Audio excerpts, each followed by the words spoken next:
During the YNW Melly trial, the prosecutors in their opening statements presented a theory that YNW Melly killed his two friends, pulled over at the side of the road, hopped out, called his girlfriend, and told her that there was a drive-by shoot. But you're also going to hear that Jamel Demmons, on the side of the road, made a FaceTime video chat.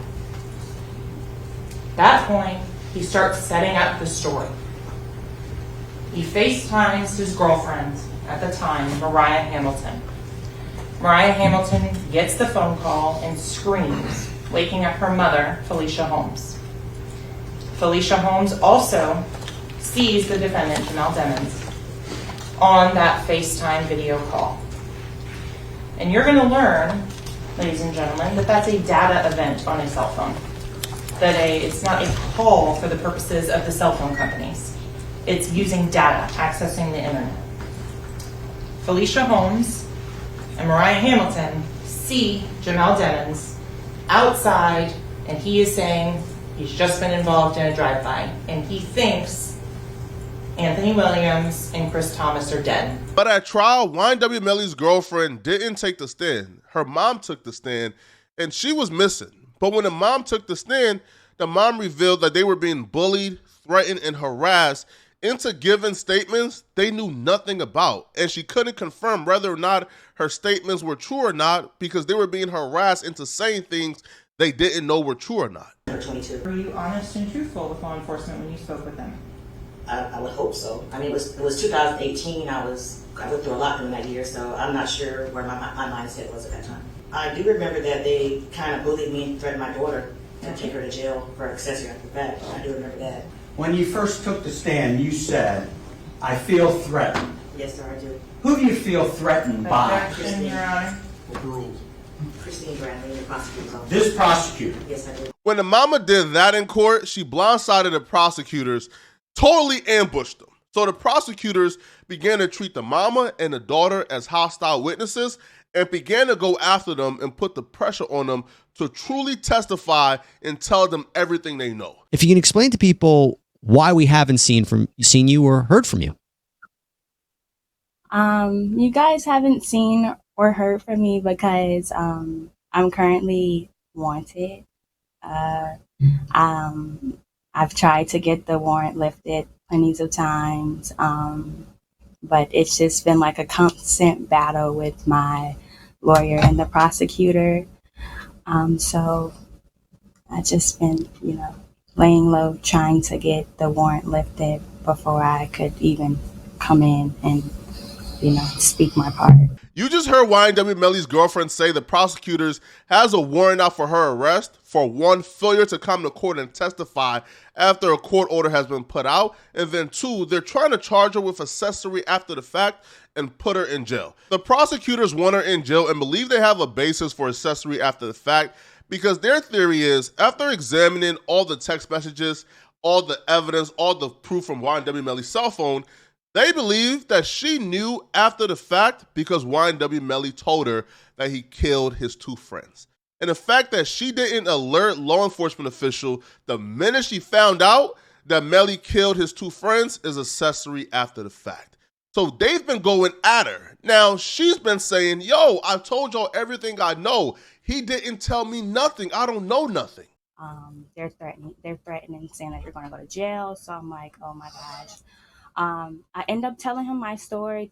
I told him what I knew. He told me that I was lying.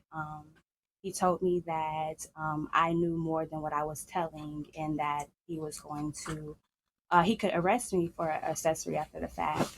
So we end up he wanted me to get on a tape recording and tell him what he wanted me to tell him. She's YNW Melly's last hope. If the prosecutors get her to flip on Melly and come to court and tell a jury that Melly told her after the fact, his girlfriend, that he killed his two best friends, is over with for Melly. I'm talking about death penalty. It's a wrap. He's doing life in prison. But so far, she's been able to maintain a frame of, I don't know nothing, right? And she also disputes the prosecutor's statements that Melly called her after the fact and told her there was a drive-by. I want to get a little bit into what happened that night. The night that you found out, first let's just start from this. When you found out that they were killed, Where were you and what was your reaction? I was at home in Cocoa, and I was in shock. I was in disbelief. I didn't think it was true. I thought it wasn't true at all, until I actually came down there and found out about it. Who told you, or how'd you find out? Can you answer that question? Well, the police are the ones that really told you the story. Huh? It was the police who told you about the incident, I think. Right. Yeah. So Yeah. So yeah. I found out through the police. Yeah. Her thing is she found out everything about the homicide and how the friends died after the police told her. That Melly didn't tell her nothing. Melly ain't even tell her it was a drive-by. So when Melly FaceTimed her at the side of the road after the murder, they was just chatting up about popsicles and sprinkles, right? It wasn't about the murder. And she's sticking to that story. Did he say anything to you about the shootings? No, he never talked to me about the shootings. So there's been a lot of back and forth that he had communicated to you about it and said that he was there, that it was a drive-by. Is that not true? wait a second. Mariah, Mariah's position, Jesse, is that, she was never told by either Melly or Portland about the incident itself. She did learn about it, but she never had any conversation with either of those two individuals about the actual incident, anything that happened that night. So the questions you're asking, I know everyone wants to know the answer to those questions, but I think that's what she's going to tell you. So far, she's playing this game of chicken with the prosecutors. The prosecutors are making veiled threats. She believes the prosecutors don't really have enough to charge her with accessory after the fact and prove that she knew anything, right? Because the prosecutors haven't been able to conjure up any type of gotcha evidence. Well, yesterday, the prosecutors conjure up their gotcha evidence because YNW Melly and his co-defendant, Portland, were both charged with witness tampering. Now, at the hearing for witness tampering, some text messages was provided between her mom and Portland.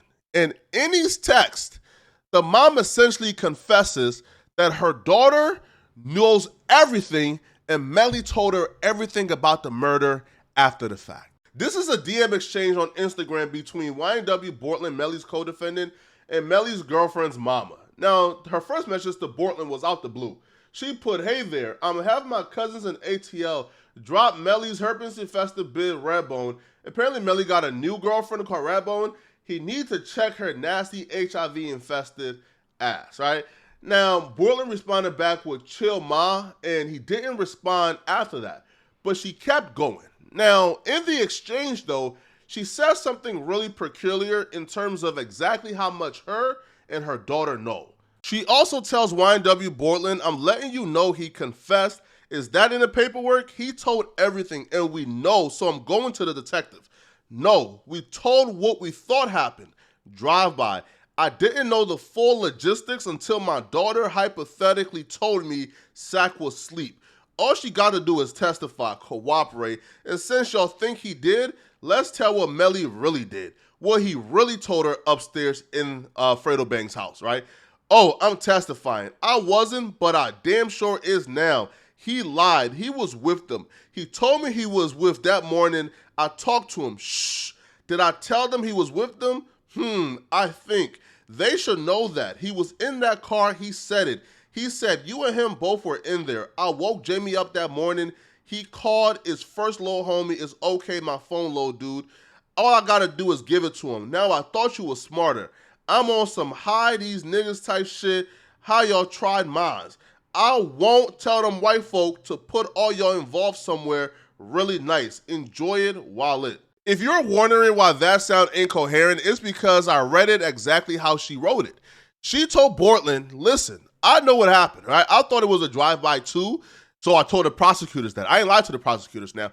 Now, she also, throughout the messages, she puts in these fillers And these like cop-outs, like, I thought it was a drive-by. I ain't lied to the prosecutors, right? Hypothetically, my daughter told me, right? Just in case the cops get a hold of these messages. But she told Bortland, my daughter told me exactly what happened because Melly told her what happened. And she alerted Bortland, like, yo, I know that Sack Chaser was asleep. She told Bortland that so Bortland would know that, oh, damn, they really know what happened because Melly really told the daughter. Right? So the daughter knows it all. So despite the daughter telling the prosecutors, I don't know nothing, we now know that's a lie. The judge now know that's a lie. And the prosecutors now know that's a lie because the mama already confessed that the daughter knows everything because Melly told her the morning after the murder when they was all at Fredo Bang house. Now we know it all. And apparently when the mama was talking to YNW Melly's mama, Jamie, she got all the receipts and proof that they can all confirm that Melly told her this. And that's why the prosecutor is pressuring her. So now that this is out there, now they have possession of this, I believe that's going to turn Melly's girlfriend against them. And I believe that will ultimately be the deciding factor of, yo, I now have to tell them everything. I can no longer just carry this lie because if I do, now I'm being charged with accessory after the fact because I knew of the murder and didn't alert law enforcement official.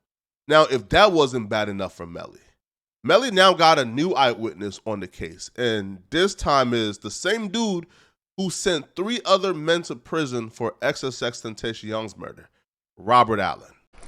One of the co-defendants in the murder of rapper XXXTentacion has accepted a plea deal. He will testify for the state. Robert Allen pleaded guilty. He will testify against his co-defendants. He is still looking at a possible life sentence, but hopes for less time. Surveillance video showed Allen outside of the motorcycle dealership on Dixie Highway in Deerfield, and that's where XXXTentacion was shot and killed back in 2018. After getting 3 of his close homies sent to prison for life, Robert Allen is now set to testify in YNW Melly's trial.